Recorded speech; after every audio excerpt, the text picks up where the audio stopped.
Our story begins in the palace. It was night and the light was full and beautiful as it always was. There was a boy on a roof, watching, on tiptoe. He thinks that palace is very big, and fortunately, he found some guards. But there's a catch. The blue-eyed boy still doesn't know who he should report to. A small merchant got involved in the Su family's case, and it turned out that the Sul family was in fact smuggling salt. To investigate the Su family's crime, he should retrieve the file and stack a piece of evidence on top. But at that moment, all the boy would like is to eat and wait to inherit the Su family's wealth for another generation, and that handsome young man with gray hair with a bluish tinge and blue eyes is called Su Changqing, and he is the young master of the Su family. And at that, he starts to climb down from that roof, thinking that, as expected, he needs to find someone who can mingle in the palace first. And then the scene shifts to where a purple-haired girl is standing. She's looking at the small pond where there are a lot of royal victories, until she hears a noise like something falling into the water, and that catches her attention, which makes her look in the direction where the noise was coming from. And then the purple-haired girl looks at the pond and sees that there's nothing much there, and sighs, relieved at that moment, until suddenly, Changqing simply appears at the top, upside down to the girl, and she is completely shocked. She is so frightened that her soul has left her body, and then Changqing apologizes to her, calling her a little maid, and also asking if she could lend him her bed for just a moment, and then the girl was on the ground. She had fainted, and suddenly, Changqing simply became a woman, who still had the same features as him, such as gray hair with a bluish tinge and blue eyes. He was quite handsome as a man, and also continued to be quite beautiful as a woman. And at that, the hitherto girl at that moment was completely perplexed. Without understanding anything, she looked at her hands, which could not be seen because they were under the cloths of her clothes, which were too big for her. And at that, he thinks it's the first time he's transformed into a woman and everything seems too small for him. He's perplexed by the size difference that's happened, and at that, she thinks this is great. And the formless divine ability is really useful. It can even make clothes transform in countless ways, really. It didn't stop being Su Changqing. It was as if it was a disguise, and she continues, thinking that in her past life, these pants never rip so easily and they're not so flimsy, and with a smile on her face. She thinks that the chapter of the Imperial Edict and the related case files seem to have been taken by someone in the city's court and disappeared afterwards. And at that, she begins to walk around the place, thinking that the vicinity must be the Emperor's room, and she must walk carefully so as not to end up being caught. And at that, after opening the door of the room, she thinks, and at the same time wonders if there is no one there. And when she was about to leave, a voice from behind, inside a wooden bathtub, asks if it was Eunuch Li, leaving Changqing in despair. But she thinks quickly and replies that it is, and says that the servant had an emergency and needed to go to the court to investigate something. And at that, the person in the bathtub says nothing and continues, saying that unfortunately she is lost. But to make matters worse, Changqing was looking feminine but the voice was still masculine. And then she becomes desperate, asking God for help, and says that with the age she's getting to, she's becoming a forgetful person. And then she calls the woman who is in the bathtub her sister, and asks her how she could get to Zhenfu Sea. And then the woman immediately gets strange. She picks up the towel and says that she's not Eunuch Li, and asks who she is. And the protagonist, in desperation, says that she is Eunuch Li's sister, and says that her name is Li Dalong. And then she starts to advance towards the woman in the bath, and at the same time she thinks, apologizing to the maid, but she's too smart for her own good and asks that woman to faint for a moment. But just as Changqing was about to act, she's attacked with everything. She manages to dodge, but she's completely frightened at that moment. There was a girl with purple hair who was there to protect the woman in the towel.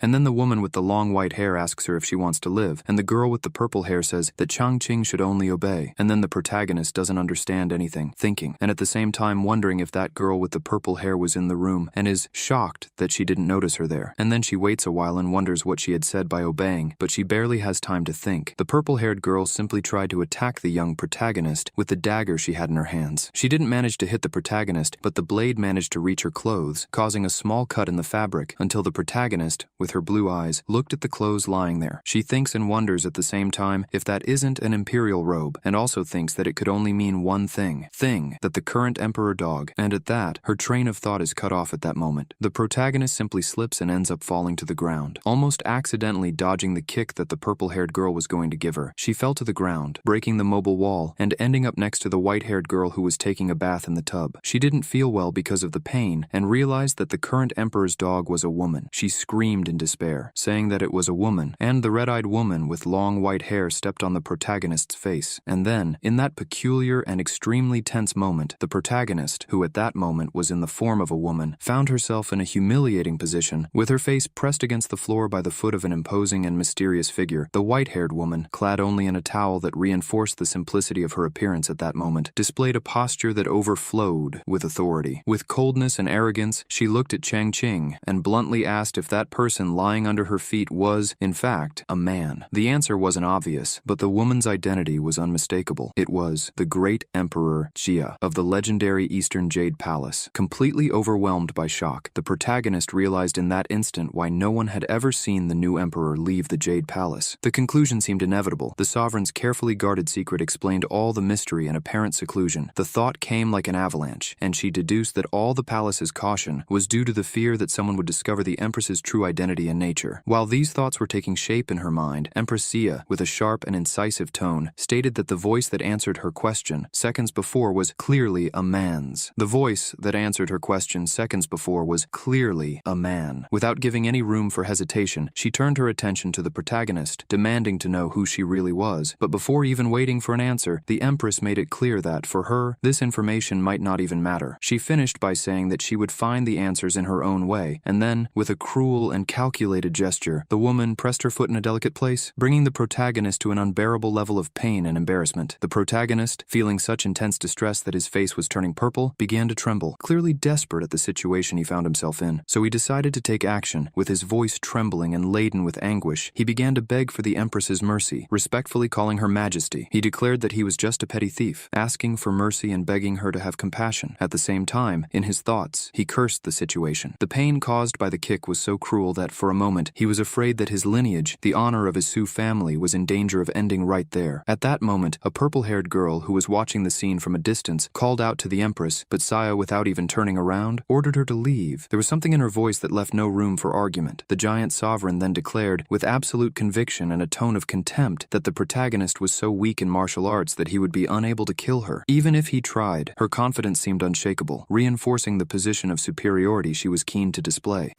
After that, the Empress sat down with the same authoritarian grace she used to dominate the situation. Crossing her legs, she looked at the protagonist, now visibly calmer, but still uncomfortable. Then, with a question that carried a mixture of threat and curiosity, she asked him if he really believed that she would let him leave without punishment. Faced with provocation, the protagonist saw an opportunity. He pulled part of the garment that covered his body and revealed his true form, taking on the appearance of a man again. Cunning and quick with his words, he began to speak, once again calling her Majesty, but this time with a tone that mixed respect and defiance. He hinted that he knew something that the Empress desperately wanted to keep secret. He declared that he was sure that she did not wish, under any circumstances, for the public to know that the feared and revered Emperor of the Eastern Jade Palace was, in fact, a woman. And then he posed the question, if she really wanted to risk exposing this secret. Those words hit the Empress like an invisible blow. For a brief moment, Xia was completely at a loss for words. It was clear that she hadn't expected such a turn of events. The protagonist, sensing the reaction, continued. With a cunning smile on his lips, he threatened, saying that if he shouted at that very moment that there was an assassin in the palace, the situation would become untenable. He asked, with a confidence that even he didn't know he possessed, whether people would believe her, a woman pretending to be the emperor, or him, who, with his masculine appearance, could easily pass himself off as the real regent. The words had a profound impact. Xia, who until then had exuded control and superiority, was completely stunned. She looked at him with a mixture of astonishment and curiosity, secretly admiring the ability. He showed not only to disguise his appearance, but also to alter something as fundamental as the gender of his physical form. The Empress found it fascinating, although it was not something she would admit so easily. The tension between them, laden with secrets and possibilities, grew with every second, transforming that interaction into a dangerous game of power and cunning. And then, a little annoyed, she asked the young protagonist if he still dares to negotiate with her, and asks if he isn't afraid that she'll kill him. And at that, he answers what else he could do, since she doesn't want to let him go. And he also asks her not to be worried, because he would keep the secret of the Majesty. He assures her that the secret would be safe, if he could escape from all that terrible mess safely. And then Emperor Xia, hearing him say this, begins to think a little better, and with a smile on her face, she says that if they are going to believe him or her, they will soon find out. And then she begins to shout that there is an assassin there, leaving Chongqing with his mouth open at that moment. He couldn't believe it. And then a person shouts that there is an assassin there, and asks them to protect the emperor quickly. At this point, the emperor's subordinate soldiers begin to gather, so that they can protect their majesty, and the protagonist becomes completely frustrated. He begins to run and calls Xia a curse, saying that she is a crazy woman, and at the same time he thinks that he is finished if he ends up being caught, and he had to escape anyway. And, at that moment, several men were entering the place. They were shouting that they should find their majesty and protect it. The big problem is that they simply run into the young protagonist. And then the protagonist says that they shouldn't go to him, and then the purple-haired girl, the emperor's subordinate, tells the men that she had just fought the assassin, and he had run west. And then she asks the men to go there quickly, and then the young protagonist is on the ground, completely shocked by the situation, and the men run, saying that they should go quickly and tell the the others to close the city gate and strengthen the guard, the Empress goes up to the protagonist who is on the ground and calls him Majesty, and with a sad countenance, being quite the actress, she asks him how he is, and the protagonist thinks that she is a woman with a full heart, because her heart is very big, and at the same time he thinks that that crazy woman dared to go out in women's clothes, and she leans against him, saying that she was scared to death. She even sobbed as she said this to the young protagonist, and he couldn't understand anything, wondering how all this was happening. With a very sad face, Empress Sia told the protagonist that he must have been very frightened by all this confusion, and asked him to please go back to his room and rest, calling him Majesty, and at that, the protagonist thought, and at the same time wondered what the hell was going on. And also, he thinks and wonders what that crazy woman is thinking. He just wanted Emperor Sia to just let him go, and he thinks it's for his own good and hers too. He was in the room and he sees some things over there, and then he thinks and also wonders if that is the Su family archive, and also, how could that be in the Emperor's room, and that archive has all the witnesses and evidence. Literally, nothing was missing. If he hadn't had full confidence that the Su family was in fact innocent, he would have believed that he was already destined to leave for the next world. Just like that, however, he thought that in some way, this reality was lucky. He knew that Emperor Zia hadn't yet taken a look at what was hidden, and he didn't want to imagine what would happen if she had discovered it. If she knew the truth, the consequences would be catastrophic for the Su family. But for now, as long as that hadn't happened, he felt more relieved. He then reflected on his current position. Since now, as Emperor, he had the power to act, and asked himself why he shouldn't use this opportunity to do something about it, to protect his own and what was left of the bloodline. At which point, a silhouette clearly emerging from the shadows caught his eye, interrupting his thoughts. A figure was approaching him, and upon realizing this, the protagonist was startled. He wondered, with a growing sense of strangeness and surprise, who that person was. He tried to understand the situation, but he was still in a kind of state of alert, trying to understand who he was about to face. His mind began to speed up, and it was then that the figure revealed itself as concubine Ling, who reached him with quick and precise steps. Immediately, the protagonist took quick and effective action. With his heart racing and his mind alert, he discreetly put away the Su family archive. This was crucial if his plan wasn't to fall apart, and he knew he couldn't leave any clues that could compromise everything he had built up to that point. He was cautious and couldn't take any risks. The young woman who approached him was striking, with long white hair that moved gently in the wind, and intense blue eyes that seemed to reflect the light in an almost mesmerizing way. When she spoke, her voice was clear, and without hesitation, she introduced herself to the protagonist and explained her mission, saying that his servant, who for some reason she referred to as herself, was there to obey his orders. She identified herself as Bai Ling, the imperial concubine, and immediately explained that her presence there had a specific purpose. She was there to warm the emperor's bed, a role that seemed at first glance harmless and even somehow comforting to him. The protagonist, although initially relieved to realize that everything seemed to be such a simple matter, soon found himself overwhelmed by unexpected frustration. He was momentarily speechless, his mouth ajar. Absorbing the situation, he wondered, while trying to process everything that was happening. Why, after all, Emperor Sia, a woman, would have to have a concubine? It didn't make sense. He wondered if Emperor Sia was a woman, what Bai Ling's role was, what she was doing there. The protagonist's mind began to fill with doubts and questions, and he wasn't sure what to think about it. Something seemed wrong, and he felt as if he were in a game he didn't fully understand, with pieces that didn't fit together correctly. Moreover, he couldn't help but think of something more disturbing. He wondered if Empress Sia was somehow forcing him to make a fatal mistake, something that could lead to the extinction of his clan, or at the very least, jeopardize everything he had achieved so far. Even though, at that moment, everything seemed fine, he felt as if he was about to be dragged onto unstable and dangerous ground. When he finally thought of saying something to clarify the situation, Bai Ling didn't let him finish. She didn't seem to understand what he was trying to communicate. Instead, in a completely unexpected and even more disturbing way, she asked him, with surprising calm, to kill her. The phrase, so direct and without any emotion, shocked the protagonist. It seemed like a classic cliché, something he had heard before, but even so, the tension it caused was palpable. He was in complete shock. His body began to shake involuntarily, and he felt completely lost, as if the ground had disappeared beneath his feet. With an exaggerated reaction, he rolled on the ground in despair, as if trying to escape from the situation. He babbled on, talking about how the dog emperor was so wrong, and saying, in a frustrated way, that even if she managed to win him over physically, she would never manage to win his heart. The irony of the situation seemed to hit him hard, and he didn't know how to react. At the same time, he didn't want to give the impression of weakness, but the desperation was evident. Bai Ling, however, reacted with impressive calm. She simply said that everything was fine, and asked the protagonist to get up. Her voice was calm and unhurried, as if this was just another part of a daily routine. This left the protagonist even more confused. He stood up slowly, not knowing exactly what to think, or how to react to the situation unfolding before him. His mind was in a whirl, trying to put the pieces of the puzzle together, but something in Bai Ling's expression bothered him. He wondered what she really wanted and what was going on there. He, now, as emperor, emperor, knew he needed to keep control, but his mind was full of questions, and he didn't know who or what to trust, and Bai Ling didn't seem to be very happy about it. She put her hair back, showing the earring she had in her ear, and at that, the protagonist, seeing the girl's earring, thought that seeing that earring, now that he was remembering, she is the princess of the Bai tribe of the north that was given as a tribute to the great Sia, who in fact is a woman. The protagonist had heard that the Bai tribe has a small population, and if their women are incredibly beautiful, they believe in monogamy until death, and he believes that Princess Bai is very troublesome, and if he wants to clear his family's name, the Su family, the best thing he could do is to stay away from her. And then he tells Bai Ling that he's not in a good mood today, and then he asks her to leave and asks her to please rest early, and then the girl can't believe it, and tells him that he went through all the trouble to get her, and asks him if it's not to do that thing, and asks him to stop pretending. And then the protagonist tells her to give him a break, because he was only pretending to have been bitten by a dog,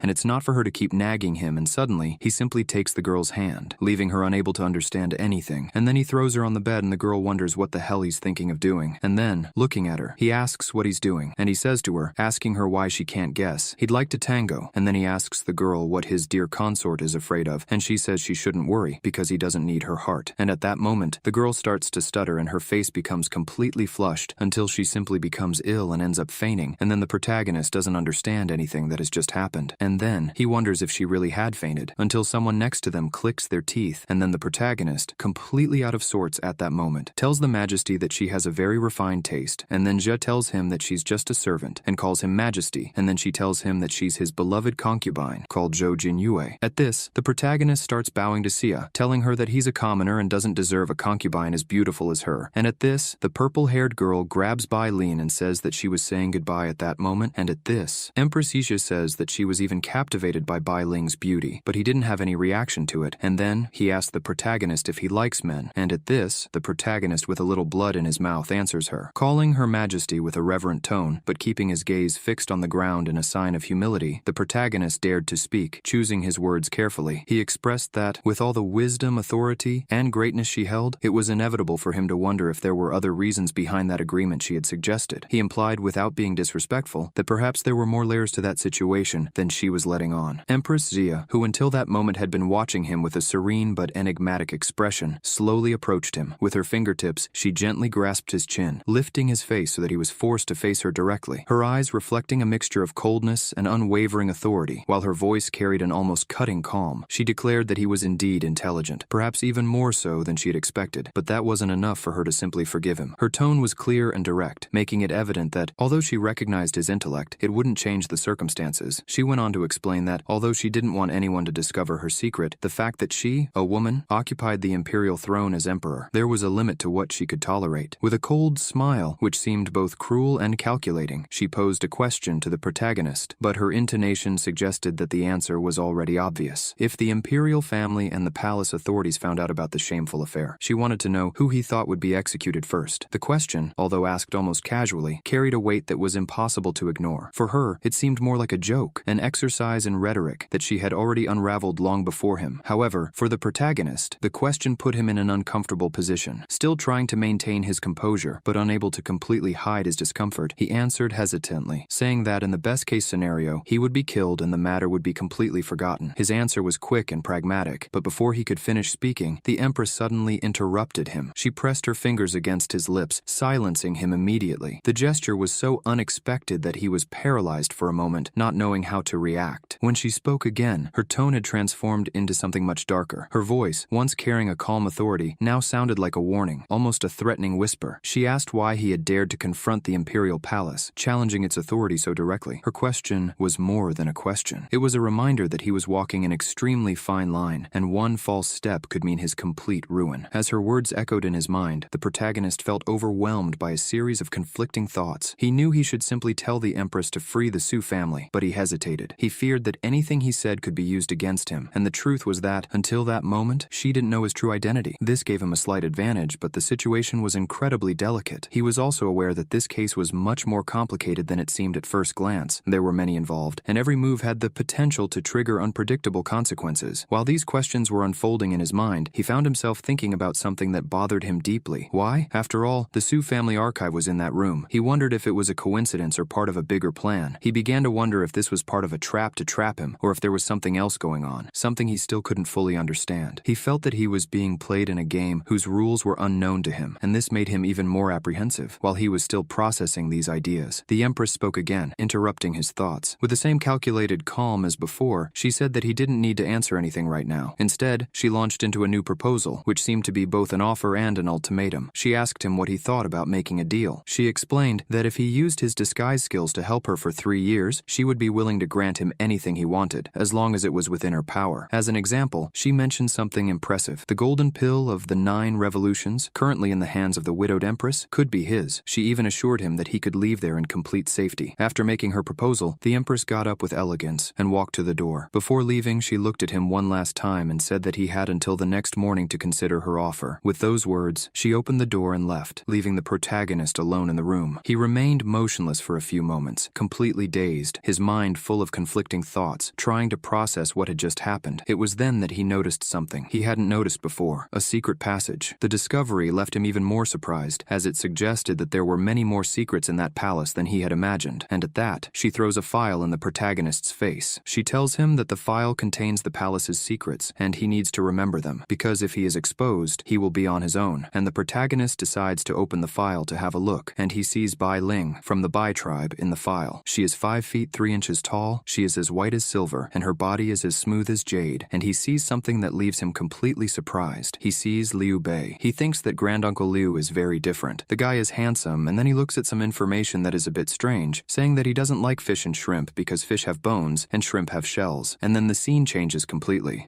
The girl is sitting on the throne, and they say that the court has been held, and then a subordinate bows to Sia and tells the Majesty that the investigation behind the plague is over. The Su family from the northern part was guilty, and then Zia, with a reassuring look on her face, wonders about the Su family, and she comments that lately the Su family has been causing a lot of trouble, and she comments that there was an assassination attempt last night, and she didn't have a moment to look at that subordinate's report, but she's going to address everything that has to be done about this issue tomorrow. And then she speaks with male pronouns that he's tired, and the court is going to be dismissed, and then the boys make the sign of respect, and then a girl in red clothes approaches, calling for Her Majesty. Then Zia tells her subordinate that there's no need, as she'll be back in the room later. Then the scene changes to the Emperor's chamber, and they tell him that concubine Xiang has arrived. At that moment, a girl with red hair and a big smile on her face calls out to Her Majesty and says that she heard he got scared last night and she's prepared congee longan for him. And still smiling, she asks him if he's eaten yet, and that's the imperial concubine, Xiang Lian. And at that, the protagonist thinks, and at the same time wonders if Emperor Sia hadn't told him that he was supposed to be alone, and he thinks that this could only be her scheme. And then the red-haired Xiang Lian told him that she had been worried when she heard the news, and was happy to see that he was all right, and that he should try it while it was still warm, and the protagonist was already crying with joy at how cute the girl was. He couldn't contain the thought that it was all really incredible. Being in the position of emperor, even temporarily and under such strange circumstances, was beginning to reveal a series of benefits that he had never imagined. Still processing his luck and the unexpected opportunities that presented themselves, he closed the Su family file with a calculated gesture, trying to appear disinterested, as if nothing there was of great importance. He knew that he needed to behave naturally so as not to arouse suspicion. So, with a deliberate attempt to sound casual, he began to speak to the redhead in front of him. His voice laden with a rehearsed tone of gratitude, he affectionately called her dear concubine, thanking her for her presence and her attention, while his mind worked 1,000 times, trying to connect information that he had just remembered. As he spoke, he couldn't help but get excited. He was sure he had seen something relevant about that concubine in the file he had just closed. The information described in it was quite specific. She had been labeled as a cunning and ruthless seductress, someone who knew how to use her beauty to manipulate situations in her favor. This thought made him feel a mixture of fascination and caution. At the same time as he was impressed by how skilled she must be, he knew he had to keep his guard up so as not to become a piece in her game. While these thoughts raged in her mind, the red-haired girl acted with a meticulously calculated grace. With a sweet smile, she picked up a spoonful of congee longan and brought it over to the protagonist, offering it to him with an elegant and delicate gesture. Her hands impeccably manicured, displayed nails painted in a shade that perfectly matched the vibrant color of her hair. Her every move seemed carefully rehearsed to impress. The protagonist couldn't help but notice that if she wanted to, she could easily disarm anyone with just that lethal charm. She then invited him to try some of the food she had prepared, her voice sweet and inviting, but laden with a subtlety that he immediately recognized as manipulative. Changqing, watching everything with a mixture of amazement and caution, felt his cheeks blush slightly, he thought, with a certain nervousness, that her beauty was really impressive, almost innocent at first glance, but he knew that there was something much more dangerous behind that facade. In his thoughts, he classified her as someone who was beautiful and apparently delicate, but who in reality hid a ruthless and manipulative nature. With this in mind, he turned his back to her trying to control the slight blush that had risen to his face, and murmured in an almost embarrassed way that she didn't need to worry so much. He made up an excuse, saying that he still needed to go over some important documents, and suggested that she just leave the plate on the table. The concubine, clearly surprised by the rejection, hesitated for a moment, her eyes shining with a hint of disappointment, and her softly sad expression was hard to ignore. She asked, almost in a whisper, if he didn't like the food she had prepared with such care. Before he could answer something that would soften the situation, the door to the room suddenly opened. A new figure appeared in the room, drawing everyone's attention. It was the imperial concubine Luo Wan-er, a young woman with bright blonde hair and bi-colored eyes who immediately attracted the protagonist's gaze. Luo Wan-er's entrance brought a change in the atmosphere. When she noticed that Xiang Lian was already present, a visible clash of egos began to unfold. The two stared at each other with intensity, their gazes exchanging almost palpable sparks, as if each was trying to defeat the other in silence. It was a duel of wills that transcended words, but left no doubt about the tension that hung in the air. The protagonist, witnessing the venomous exchange of glances between the two, was paralyzed for a moment, he thought, and at the same time wondered if there was some kind of pre-existing rivalry between them that he didn't know about. Xiang Lian was the first to break the silence. With a smile full of false courtesy, she commented that it seemed her younger sister had also brought something for the Majesty to try. In a deliberately provocative tone, she lamented that the Majesty had already enjoyed the meal she had prepared, insinuating that perhaps he was too full to appreciate what Luo Wan-er had brought. Luo Wan-er, not lagging behind, replied with an equally sharp expression. She asked with a raised eyebrow what was so special about Xiang Lian's meal. Because the pastries she had made were undeniably more delicious, the tension between the two increased, turning into a verbal clash disguised as polite conversation. Each word exchanged seeming to carry a hidden intention, as if they were both competing for the protagonist's attention and approval. The protagonist, watching everything incredulously, began to feel uncomfortable with the situation, he thought, as he looked from one to the other, that he really hoped things wouldn't escalate into something more physical. In an effort to appease the situation, he tried to intervene, saying hastily that as soon as he had finished reviewing the documents, he would give due attention to both their meals. Despite his attempt, the two still exchanged defiant glances, and he realized that this probably wouldn't be the end of their rivalry, and Luo was quite upset at that moment, not by the protagonist, but by Xiang Lian's provocation, and so she took one of the pastries and told the protagonist that he was heartless and put it in his mouth. He had been taken by surprise and didn't understand anything, so she was a little embarrassed, and then she said that she hadn't done it for him, and that the imperial kitchen made too many, and it would be a waste to throw them away. So she asked him what he thought of the taste, and asked if they were delicious, and the protagonist, his hand trembling, simply gives her a thumbs-up sign, as if he's giving the okay, and she's very happy. With a smile on her face, she says that this is very good, but the poor guy was choking, because she had simply shoved one of the pastries into his mouth in a completely unexpected way, and then he thinks that Luo Wan-er is the #1 beauty in the capital, granddaughter of Emperor Yan, and when she entered the palace, countless students were heartbroken, and they got drunk in the Immortal Tower. Obviously, he had seen her information in that file. He thinks that girl was personally identified by Donggong Jinyu herself as having a pretty face, but not useful, and at that, Luo tells Her Majesty that if he liked it, he should eat more, and tomorrow she would bring some again, and at that moment, Xiang Lian was laughing, and at that, she thinks that the blonde girl is a spoiled brat. She was sure that she is spoiled, and such rudeness will undoubtedly make the Majesty hate her, but she's still very proud, and at that she calls the girl her little sister and says that she's so innocent, and she's not as good as Luo, and tells the Majesty that she's going to say goodbye now. She says it with a smile on her face, and at that, Luo answers the redhead,